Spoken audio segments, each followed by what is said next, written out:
ಕಾನನ ಪೀಠಿಕೆ ದೀಕ್ಷಾ ವಿಧಿ ರಾಷ್ಟ್ರಕ್ಕೆ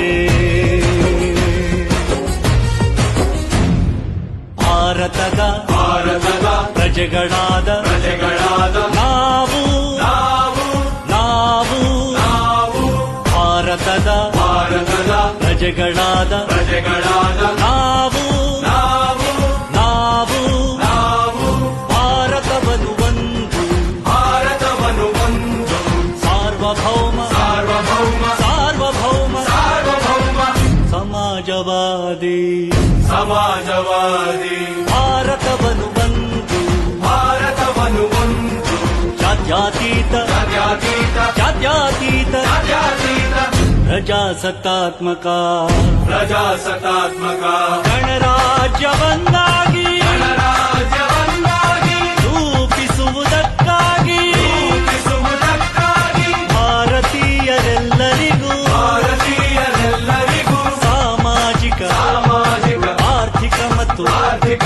ರಾಜಕೀಯ ನ್ಯಾಯವನ್ನು ವಿಚಾರ ಅಭಿವ್ಯಕ್ತಿ ನಂಬಿಕೆ ಧರ್ಮ ಮತ್ತು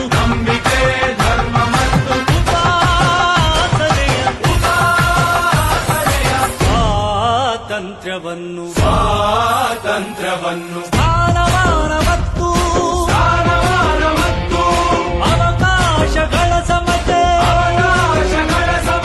ದೊರೆಯುವಂತೆ ಮಾಡಲು ವ್ಯಕ್ತಿ ಗೌರವ ದೇಶದ ಏಕತೆ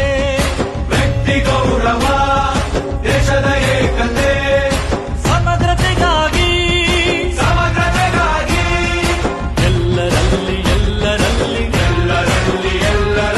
ಭ್ರಾತೃತ್ವ ಭಾವವನ್ನು ಮೂಡಿಸುವುದಕ್ಕಾಗಿ ದೃಢ ಸಂಕಲ್ಪ ಮಾಡಿ ನಮ್ಮ ಸಂವಿಧಾನ ಸಭೆಯಲ್ಲಿ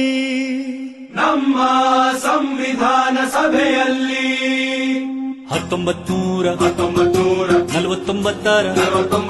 ನವೆಂಬರ್ ತಿಂಗಳ 26ನೇ ದಿನ ಈ ಸಂವಿಧಾನವನ್ನು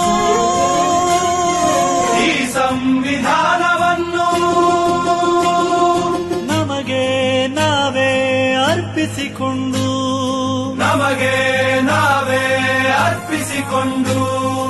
ಅಂಗೀಕರಿಸಿ